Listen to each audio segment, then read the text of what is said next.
வணக்கம். ஸ்டாக் மார்க்கெட்ல பணம் பண்ண முடியுமா? இன்னைக்கு டேட்ல நிறைய பேர் பணம் விட்டவங்க தான் ஜாஸ்தி இருக்கிறாங்க. எங்களோட யூடியூப் லாஸ்ட் 2 இயர்ஸா நீங்க பார்த்துட்டு இருந்தால் லைவ்ல நிறைய விஷயத்த நான் ஷேர் பண்ணியிருக்கிறேன். அண்ட் அதுக்கான இலக்கு அச்சீவ் பண்ணியிருக்கிறோம். நேற்று கூட நீங்க எடுத்துங்க, ஒரு ஸ்டாக் பத்தி நம்ம டிஸ்கஸ் பண்ணியிருந்தோம், பாராதீப். அடுத்த ஒரு வாரத்துல ஒரு 10-12% அப்சைட் டார்கெட் நம்ம பேசியிருந்தோம், இலக்கு பேசியிருந்தோம். அது இன்னைக்கே ஆல்மோஸ்ட் ரைட் 12% இலக்கை தாண்டி 16% போய் நின்று இருக்கு. முந்தா நேற்று நம்ம வேதாந்தா பத்தி நம்ம பேசியிருந்தோம். இன்னைக்கு அது 5% அப்.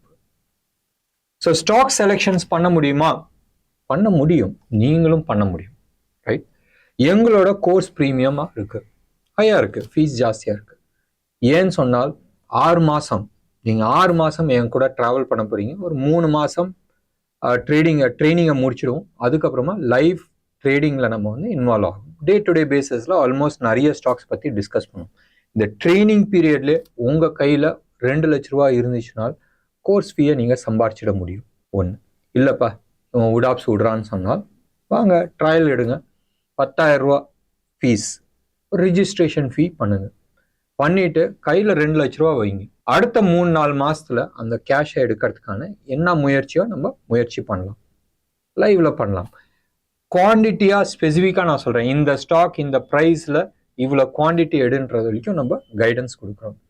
கம்ப்ளீட்டா எஜுகேஷன் வைஸ் என்னன்னா எதுக்கோசரம் இது பண்ண சொன்னோன்ற வரைக்கும் நாங்க கொடுக்குறோம். நம்பிக்கை வரும்ல, அதுக்கப்புறமா கோர்ஸ் ஃபீ கொடுத்துட்டு ஜாயின் பண்ணுங்க.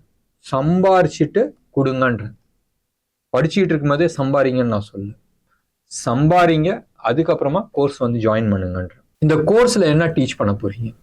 உங்களுக்கு கம்ப்யூட்டர் ஆப்ரேட் பண்ண தெரிஞ்சா போதும், ஜஸ்ட் காமன் சென்ஸ் இருந்தா போதும், மீதி நாங்க பார்த்துக்கிறோம். கம்ப்ளீட்டா எண்ட் டு எண்ட் நான் சொல்லி கொடுக்குறேன். பேசிக்ஸ்ல இருந்து ஸ்டாக் மார்க்கெட்னா என்ன லெவல்ல இருந்து ஆரம்பிச்சு எலியட்ஸ் வே வரைக்கும் நம்ம எடுத்துட்டு போறோம். Short term, long term, intra டே ட்ரேடிங் வரைக்கும் நம்ம டீச் பண்றோம். ஆப்ஷன் பையிங்கும் இருக்கும், ஆப்ஷன் செல்லிங் பற்றியும் நம்ம டீச் பண்ண போகிறோம். டீட்டெயில்ஸ் வேணுமா? கால் பண்ணுங்க, இல்லை வாட்ஸ்அப் பண்ணுங்க, 9444468888, இல்லை மெயில் அனுப்புங்க, info@indiadirect.in. வரும் சனிக்கிழமை சாயந்தரம் 6 to 9 நம்மளோட ரெகுலர் ஜூம் மீட்டிங் இருக்கு. ரொம்ப சிம்பிள். ஈவினிங் 6 to 9 நம்மளோட லைவ் செஷன் இருக்கு. என்ன டவுட் வேணாலும் கேட்டுக்கலாம். எவ்வளோ காஸ்ட்? ரொம்ப சிம்பிள், 200 plus GST, 236 rupees. கீழே டிஸ்கிரிப்ஷன்ல லிங்க் கொடுத்துருக்கு. ரேசர் பேயோட லிங்கை கிளிக் பண்ணி ஆன்லைன் டிரான்ஸ்ஃபர் பண்ணலாம், ஜிபே பண்ணலாம், கிரெடிட் கார்டு, டெபிட் கார்டு வச்சு பே பண்ணலாம். பண்ணிட்டு அந்த ஸ்கிரீன்ஷாட்டை எங்களோட கால் சென்டர் நம்பருக்கு அனுப்புங்க, 9444468888. இந்த வாரம் நிறைய இன்ட்ரெஸ்டிங்கான சப்ஜெக்ட் இருக்கு. ரொம்ப சிம்பிள். 42,200க்கு மேல மார்க்கெட் என்ன பண்ண போகுது? அந்த இலக்கு அச்சீவ் ஆகுமா? மார்க்கெட் மூவ் ஆக மாட்டேங்குது, பட் சுத்தி இருக்கிற ஸ்டாக் மேல தூக்கிட்டு போகுது. எல்லாத்தையும் வாங்க இந்த சனிக்கிழமைக்கு நம்ம டிஸ்கஸ் பண்ணலாம். நிஃப்டி இன்னைக்கு 94 பாயிண்ட்ஸ் பிளஸ், ரைட், 23,600 வச்சிங்களா, 3 பாயிண்ட் தானே down, right, 23,593, 94 points plus. Intraday swing double, almost 183 points. சூப்பரா இருக்கு மார்க்கெட், சூப்பர் டூப்பரா இருக்கு. அண்ட் பேங்க் நிஃப்டி அதோட இன்ட்ரெஸ்டிங், 421 பாயிண்ட்ஸ் பிளஸ். ஆல்மோஸ்ட் நம்ம சொல்ற இலக்கு சைடு தான் நவுந்து போயிட்டு இருக்கு, பட் கொஞ்சம் கஷ்டப்படுது. பட் நிச்சயமா பெரிய இலக்குல 49,000 இருக்கும்போது 52,500 லெவலில் நம்ம பேசுறோம்னா இப்போ 51,775. இன்ட்ராடே ஸ்விங் பேங்க் நிஃப்டியை பொறுத்த வரைக்கும் ஆல்மோஸ்ட் 588 பாயிண்ட்ஸ். இன்ட்ரெஸ்டிங்காக இருந்துச்சு. இன்னைக்கு ஸ்டாக் ஸ்பெசிஃபிக்காக நம்ம பேசுறதுல அர்த்தம் கிடையாது, அண்ட் செக்டர் ஸ்பெசிஃபிக்காக பேசுறதுலையும் அர்த்தம் கிடையாது. நிச்சயமா பே ஆட்டம் இருந்துச்சு, ஆனால் நேற்று அளவுக்கு இல்லை. இன்னைக்கு ஓரளவுக்கு கம்மியாக இருந்துச்சு. நேற்று பேங்க் நிஃப்டி தான் மெயினாக ஆடிச்சு, அதனால நிஃப்டியும் ஆடிச்சு. இன்னைக்கு நிஃப்டியில ஷார்ட் கவரிங் வந்துச்சு, அந்த ஷார்ட் கவரிங் இன்னைக்கு பேட்டை காட்டியிருக்கு. இன்ட்ரெஸ்டிங்கான விஷயம், நம்ம ஒரு ஆல்மோஸ்ட் எலெக்ஷன் முடிஞ்சதுக்கு அப்புறமா ஒவ்வொரு ஸ்டாக்கா நம்ம சொல்லிட்டு இருக்கோம். லாஸ்ட் ஒரு 4 ஸ்டாக் மட்டும், அதுக்கு முன்னாடி இருக்கிறது நீங்க வந்து ட்ராக் டவுன் வச்சுட்டு நீங்க கமெண்ட் போடுங்க. எப்படியா இருந்தா கமெண்ட் போடுறீங்களா? நிறைய பேர் புத்திசாலிங்க இருக்கிறாங்க, பல லட்சம் இன்வெஸ்ட் பண்ணி நஷ்டம் ஆயிடுச்சுன்னு சொல்லிட்டு டெய்லி ஒரு கமெண்ட் போடுவாங்க. அவங்க வந்து பார்த்துட்டு உங்களுக்கு சொல்லுவாங்க. ஜைடஸ் லைஃப் நம்ம சொன்ன லெவல்ல தான் இன்னமும் நிக்குது, 1088 லெவல்ல தான் நிக்குது. இது வந்து 4 நாளைக்கு முன்னாடி கொடுத்துருந்தோம். 14ஆம் தேதி நீங்க சக்தி சுகர்ஸ் கொடுத்துருந்தோம். 4185ல நம்ம கொடுத்துருந்தோம். ஆல்மோஸ்ட் 43 வரைக்கும் போயிட்டு மறுபடியும் அதே லெவல்ல தான் நிக்குது. 4180 4190 அந்த லெவல்ல தான் நிக்குது. ஸோ 4 நாளா 5 நாளா ஒரு ஸ்டாக் ஒரே லெவல்ல அக்யூமுலேட் ஆயிட்டு இருக்குனால் என்னதுன்றது பாருங்க, பேட்டர்ன் பார்த்துச்சுன்னா உங்களுக்கு புரியும். அடுத்தது வந்து 18ஆம் தேதி இன்னைக்கு வேதாந்தா நம்ம கொடுத்துருந்தோம். நம்ம வேதாந்தா கொடுத்த லெவல் வந்து 452 லெவல் நம்ம கொடுத்துருந்தோம். இலக்கு வந்து போய் பாருங்களேன், அந்த வீடியோவை நீங்க போய் பாருங்க. 18ஆம் தேதி இன்னைக்கு வீடியோவில் நான் வந்து கொடுத்துருக்கிறேன், என்ன இலக்குன்றது தெரியும். இன்னைக்கு ஆல்மோஸ்ட் 4.7% அப்பு, 469 பாயிண்ட்ஸ்ல போய் நின்று இருக்கு. அடுத்தது வந்து பாராதீப் வந்து நேற்று 79ல கொடுத்துருந்தா 1 வீக்குள்ள 89 இலக்கு அச்சீவ் ஆகும் நான் சொல்லியிருந்தேன். அதுல சொல்லாத ஒரு விஷயம் வந்து என்னன்னு சொன்னால், 89 போகும்போதும் 3 விஷயம் நடக்கும். Day chart break out, weekly chart break out, monthly chart break out. இன்னைக்கு வந்து 93ல வந்து க்ளோஸ் ஆயிருக்கு, 16% அப்பு.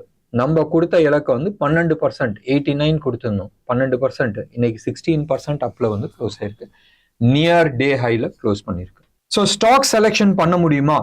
பண்ண முடியும்.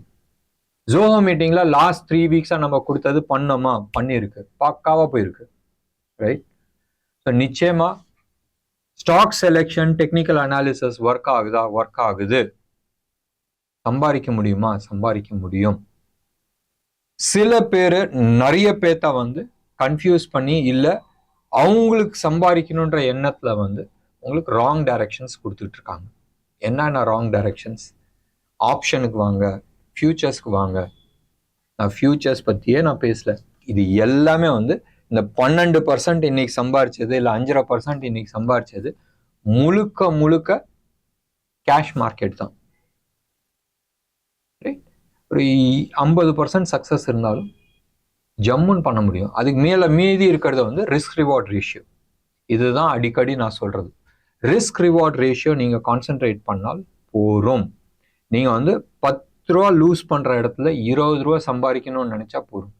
இப்போ என்ன ஆகும்னால், ஈவன் 50% நீங்க வந்து லாஸ் ஆனாலும் அடுத்த 50% நீங்க வந்து ரிஸ்க் ரிவார்ட் ரேஷியோ ஹையரா இருக்கும் போதும் டெஃபினட்டா பெட்டரா அச்சீவ் பண்ண முடியும். இன்னைக்கு மார்க்கெட் எடுத்துக்கிட்டீங்கன்னா கெமிக்கல் செக்டர் சூப்பர் டூப்பரா போச்சு. கெமிக்கல் மெயினா நீங்க எடுத்துக்கிட்டீங்கன்னா ஃபர்டிலைசர் தான் போச்சு. சம்பல் ஆகட்டும், தீபக் ஆகட்டும், குஜராத் GNFC, அது குஜராத்தில் பேஸ்ட் ஒன்று, டாடா கெமிக்கல் ஆகட்டும், இது எல்லாமே வந்து ஃபர்டிலைசர்ஸ், ரைட்? கவர்மெண்ட் வந்து எப்படியா இருந்தாலும் பெரிய லெவலில் சப்சிடி கொடுப்பாங்கன்றது ஒரு நம்பிக்கை. பட்ஜெட் வருதுல, பட்ஜெட்டில் கொடுப்பாங்கன்றது ஒரு நம்பிக்கை ஒன்று. ரெண்டாவது வந்து மழை சூப்பர் டூப்பராக பெஞ்சிட்டு இருக்கு அக்ராஸ் இந்தியா. ஸோ இது ரெண்டுமே வந்து பாசிட்டிவான ஒரு விஷயம். நம்மளும் வந்து சம்பர் ஃபர்டிலைசர் நம்ம வந்து பைசோனில் கொடுத்துருந்தோம்னு நினைக்கிறேன். ஐ திங்க் ஜோஹோவில் கொடுத்தனா இல்லை நம்ம யூடியூப்ல கொடுத்தனான்றது தெரியாது. அதே மாதிரி சிட்டி யூனியன் பேங்க் இன்னைக்கு அது கூட நீங்க வந்து எடுத்துக்கலாம். சிட்டி யூனியன் பேங்க் வந்து 5.7% அப்பு. பை பண்ணுங்களேன். அடுத்த ஒரு 15 நாள் ஹோல்ட் பண்ணி பாருங்க. அதுக்கான இலக்கு நீங்க சொல்லுங்க. நான் ஸ்டாக் ஐடென்டிஃபை பண்ணியாச்சு. கரண்ட் மார்க்கெட் பிரைஸ் எடுத்துக்கிட்டீங்கன்னா 165.166 ரூபா 50 பைசால ஓடிட்டு இருக்கு. ஹோல்ட் பண்ணுங்க. டார்கெட் என்னன்றது நீங்களே ஒர்க் அவுட் பண்ணுங்க. நிறைய பேர் இருக்கிறாங்க, அவங்க வந்து கமெண்ட் பாக்ஸ்ல போட்டோம், அது இருக்கா இல்லையான்றது நான் சொல்றேன். உடனே ஞாபகம் வச்சுங்க, இது வந்து கொஞ்சம் பெரிய இலக்கு, ரைட்? அண்ட் அந்த இலக்கு வருதான்றது நீங்க பாத்துங்க. ஸோ இந்தியா சிமெண்ட்ஸும் இன்னைக்கு வந்து 7%. இந்தியா சிமெண்ட்ஸ் நான் லாஸ்ட்ல இருந்தும் நான் ஹோல்ட் பண்ணிட்டு இருந்தேன். அண்ட் இன்னைக்கு வந்து ஆல்மோஸ்ட் என் பை ஜோனுக்கு வந்துருச்சு. இதுக்கு மேல ப்ராஃபிட் தான். இன்னைக்கு ஆல்மோஸ்ட் இந்த 190 ஸ்டாக் இருக்குல்ல, F&O ஸ்டாக்ஸ், அது எல்லாமே வந்து பாசிட்டிவ் எக்ஸப்ட் ஃபார் ஒரு 6-7 ஸ்டாக்கை தவிர. ஸோ இன்டர்நேஷனல் மார்க்கெட்டும் எடுத்துக்கிட்டா எல்லாமே பாசிட்டிவ். என்னது? Dollar index positive. சாதாரணமாக டாலர் இண்டெக்ஸ் பாசிட்டிவ் ஆனால் இந்த கோல்டு, சில்வரு, மெட்டல்ஸு, பெட்ரோலு இது எல்லாமே வந்து கம்மியாகணும். இன்னைக்கு க்ரூட் எல்லாமே வந்து அரௌண்ட் அதாவது அது பிரெண்ட் க்ரூடா இல்லை ஸ்வீட் க்ரூடான்றது தெரியல, அளவுக்கு போயிடுச்சு. இன்ஃபேக்ட் அந்த ரெகுலராக அமெரிக்கன்ஸ்லாம் வாங்குவாங்க தெரியுமா, $81 ஆகிட்டு இருக்கு. நம்ம வாங்குறது வந்து 85.61 அந்த இதுக்கு போயிடுச்சு. பிரெண்ட் க்ரூட் வந்து 85.61க்கு போயிடுச்சு. கோல்டும் ஏறிட்டு இருக்கு, $4 ஏறி, $4 $5 ஏறி இருக்கு. சில்வரும் ஆல்மோஸ்ட் ஒரு 1.5% 2% அப் ஆயிருக்கு. காப்பரும் வந்து 1.5% ஆயிருக்கு. ஞாபகம் வச்சுங்க, எப்பயுமே வந்து டாலர் இண்டெக்ஸ் பாசிட்டிவா இருந்துச்சுன்னா க்ரூடு இந்த கமாடிட்டிஸ் எல்லாமே அடி வாங்கும். பட் இன்னைக்கு எல்லாமே உல்டாவாக போயிட்டு இருக்கு. நேற்று யூஎஸ்ல ஹாலிடே, அது வந்து கமாடிட்டி மார்க்கெட் ஆகட்டும் இல்லை ஸ்டாக் மார்க்கெட்டும் ஆகட்டும். ஸோ அதுக்கான ரியாக்ஷனான்றது பார்க்கணும். ஒன்று. ரெண்டாவது, ஒரு திமுரு பிடிச்சுன்னு சொல்ல வேணாம், கெத்தான்னு சொல்லலாம் என்விடியோ, ரைட்? என்விடியோட லெவல்ஸு நேற்று வந்து ஒரு வாட்ஸ்அப்பில் பார்த்துருந்தேன். என்விடியோட சரித்திரத்தை வந்து போட்டிருந்தாங்க. சரித்திரம் தான் சொல்லணும். அவனோட மார்க்கெட் கேப் இருக்குல்ல, இந்த உலகத்துல ஒரு 7 கண்ட்ரி விட்டுட்டு, இன்க்ளூடிங் இந்தியா விட்டுட்டு, மற்ற கண்ட்ரியோட ஜிடிபி, இண்டிவிஜுவல் ஜிடிபியோட ஜாஸ்தி, ரைட்? அண்ட் டாப் 5 கம்பெனிஸ், உலகத்துல இருக்கிற டாப் 5 கம்பெனிஸை வந்து ஆட் பண்ணா அதோட அவங்களோட கேபிட்டலைசேஷன் ஜாஸ்தி. இப்படியெல்லாம் வந்து போட்டிருந்தாங்க. நல்ல நேரம், அவனுக்கு நல்ல நேரம், தூக்கி போயிட்டு இருக்காங்க. $3.3 trillion market gap. And definitely அந்த ஒரு ஸ்டாக் தான் வந்து நாஸ்டாக் ஆகட்டும், இல்லை டவ் ஜோன்ஸ் ஆகட்டும், S&P 500 ஆகட்டும் தூக்கி நிப்பாட்டிட்டு இருக்கு. டெக்னாலஜி மட்டும்தான் வந்து தூக்கி நிப்பாட்டிட்டு இருக்கு. இது எவ்வளோ தூரம் போகுன்றதை நம்ம பார்க்க வேண்டிய ஒரு சமாச்சாரம். But broader market, overall broader market, it is not looking healthy. So ஒரே ஒரு ஸ்டாக்கை நம்பி எவ்வளோ நாள் தான் தூக்க போகிறாங்கன்றது பார்க்க வேண்டிய ஒரு விஷயம். நீங்கள் ஓவரால் மார்க்கெட் எடுத்தீங்கன்னா சைன் ஆஃப் ஸ்ட்ரெஸ் இருக்குது. நீங்கள் வந்து ஒவ்வொரு நாளும் மேலே ஏற ஏற செல்லிங் ஆகிட்டே இருக்குது. அதையும் தாண்டி மேலே ஏறிக்கிட்டு இருக்கு, ஸ்லோவாக ஏறிக்கிட்டு இருக்கு. அப்போ என்ன நடக்குது? யாரோ ஒருத்தர் அக்யூமுலேட் பண்ணிட்டு போயிட்டே இருக்கிறாங்க. அந்த அக்யூமுலேட் பண்ணுறவன் ஒரு ஸ்டேஜில் டப்புன்னு தூக்க மாட்டான்றது யோசிக்க வேண்டிய ஒரு விஷயம். ஒன்று. ரெண்டாவது, காஷியஸாக இருக்க வேண்டிய ஒரு ஜோன். அந்த 24,200 லெவலில் கிராஸ் பண்ணி வரைக்கும் கொஞ்சம் பார்க்கணும். ஒன்று. ரெண்டாவது, 23,500 லெவலில் வந்து ஸ்ட்ரிக்ட் ஸ்டாப் லாஸ் போடுறது புத்திசாலித்தனம். இதெல்லாம் மனசில் வச்சுக்கிட்டு அதுக்கப்புறமா ட்ரேட் பண்ணுறது புத்திசாலித்தனமாக இருக்கும்.